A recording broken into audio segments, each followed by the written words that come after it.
11 बजे के बीच में उपस्थित हूँ आप सबके सामने। आज जिनकी कुंडली लेकर के आया हूँ इनका नाम है कौशिकी चटर्जी। ये बंगाल से हैं, कोलकाता वेस्ट बंगाल। 14 अक्टूबर 1998 सुबह 6:46। इस आधार पर आपकी कुंडली बनती है तुला लग्न की, और ये वायु तत्व का लग्न होता है। और वस्तुतः ये 7वें नंबर की राशि जो लग्न में बनी है, लग्न में ही बुध बैठे हैं। सवाल इनका, नौकरी करूं या फिर मास्टर की डिग्री अर्जित करूं। आप हैं 1998 की, तो अभी तो पढ़ने का वक्त है, तो साथ में दोनों काम हो सकता है। वैसे आपकी कुंडली व्यवसायिक ज़्यादा है क्योंकि चंद्रमा यहाँ बैठे हैं और लग्न में ही बुध बैठे हैं। आपको अपने काम पे ज़्यादा फोकस करने का प्रभाव विकसित होना चाहिए। आपकी कुंडली में जो गुरु हैं वो ठीक तो बैठे हैं, पर राहु और केतु के असर में हैं। इस वजह से कई बार मशक्कत भी करवाते हैं और मेहनत ज़्यादा करवाते हैं। सूर्य 12वें हैं शुक्र के साथ, इस वजह से कई बार अष्टम स्थान का अधिपति नीच का हो रहा है। अष्टमेश नीच का हो और लाभेश के साथ बैठा हो, तो अष्टम और लाभ के जब योग एक साथ बैठ जाते हैं तो व्यक्ति को कई बार कम पैसों पर नौकरी या कई बार जीवन में धन के अभाव की स्थिति से गुजरना पड़ता है। ये स्थिति हो जाती है जहाँ व्यक्ति के धन के प्रभावों को कमज़ोर। मैंने किसी का कमेंट चेक किया था, वहाँ पे उन्होंने, वो कहीं विदेश के हैं शायद, वो कहीं बाहर रहते हैं या आंध्रा वगैरह के, उन्होंने लिखी थी बात कि नकुल जी आप थोड़ा धीरे धीरे बोला करो, मैं जल्दी जल्दी बोलता हूँ। उन्होंने ऐसा कहा है। चलिए ठीक है, धीरे धीरे बोलता हूँ। लाभ के अधिपति और अष्टम के अधिपति एक साथ 12 में बैठे हैं, तो ये धन के हानि के योग को दर्शाने वाले हो जाते हैं। ये ठीक है इतना धीरे धीरे। लाभ भाव में राहु और मंगल का बैठना, यहाँ के अधिपति का 12 में जाना, ये धन योग भी घटित करता है। अपने घर से एक घर आगे गया ग्रह धन दायक होता है। वहाँ पे राहु और मंगल बैठ करके व्यक्ति की कुंडली में, जन्म कुंडली के 7वें भाव के अधिपति राहु से प्रभावित हैं। इस वजह से व्यक्ति को कई बार कुंडली मिला करके ही विवाह करने की स्थिति बनती है। इतना धीरे धीरे बोलूँगा तो 2 घंटे लग जाएंगे श्रीमान एक कुंडली को बनाने में। आइए इधर आता हूँ। यहाँ पे बुध और चंद्रमा केंद्र में, ये सबसे अच्छी बात है जो व्यक्ति की कुंडली को मजबूती दे रहे हैं। दो शुभ ग्रहों का एक साथ बैठना, गुरु का प्रभाव लग्न पे, गुरु का प्रभाव भाग्य पे, गुरु का प्रभाव जन्म कुंडली के लाभ पे, लाभ धन मान यश कीर्ति, क्योंकि वो मित्र की राशि में और मित्र को देख रहे हैं, पर राहु वहां बैठे हैं। इस वजह से व्यक्ति कई जगह से धन कमाने का प्रभाव भी। इस कुंडली की एक सबसे बड़ी समस्या जो है वो बताता हूं। इस कुंडली की सबसे बड़ी समस्या है व्यक्ति का आत्मविश्वास कमजोर, खुद पे और कई बार सवाल ज्यादा पूछना, और दूसरी एक जगह पर टिक करके काम ना करना। इसको बदल लो, ठीक हो जाओगे। इस कुंडली की समस्या यही है क्योंकि आपका मन इतना ज़्यादा विचलित है। एक तो इसको आत्मविश्वास नहीं और अनुभव की कमी, ये दोनों चीज़ें हो रही हैं एक साथ। शुक्र अनुभव देते हैं वो कमज़ोर, बुध यहाँ पे इतना ज़्यादा चंचल मानसिकता का कि मत पूछो, चंद्रमा यहाँ पे आपको एक जगह बैठ करके काम ही नहीं करने देगा। इस चीज़ को मुक्त करिए अपने आप को। और यहाँ पे गुरु और राहु का प्रभाव, पहले अपने अंदर एक बेहतर इंसान को बसाने का भी प्रभाव विकसित करना होगा, क्योंकि नीच का शनि अगर जन्म कुंडली के लग्न को देखता है तो व्यक्ति को स्वार्थी और धैर्यहीन बना देता है। थोड़ा अजीब लगेगा पर यही सही है।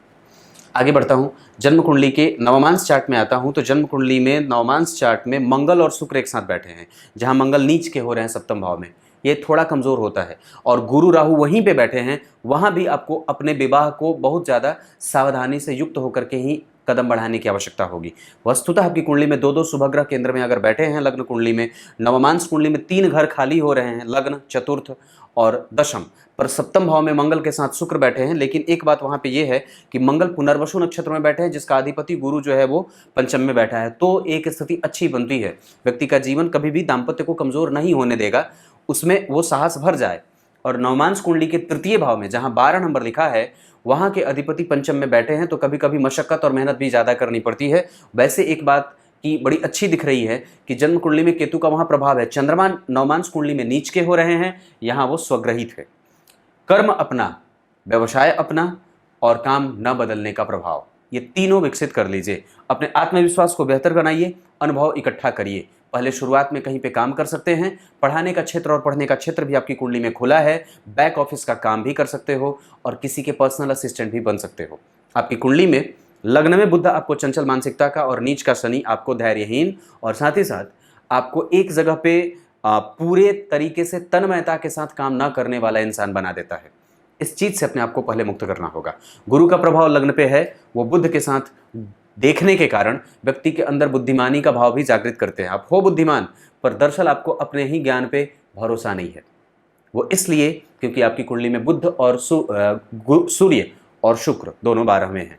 सूर्य और शुक्र 12 में होते हैं तो कई बार वो दोनों एक दूसरे के मित्र नहीं होते, लेकिन चूंकि वहाँ पे सूर्य बैठे हैं और 12वें भाव में शुक्र भी बैठे हैं, तो थोड़े बहुत असमंजस की स्थिति के साथ व्यक्ति का दाम्पत्य चल जाता है, लेकिन उसमें मशक्कत भी करने की स्थिति बनेगी, क्योंकि गुरु पंचम भाव में राहु और केतु के प्रभाव में और सप्तम भाव में नीच के शनि।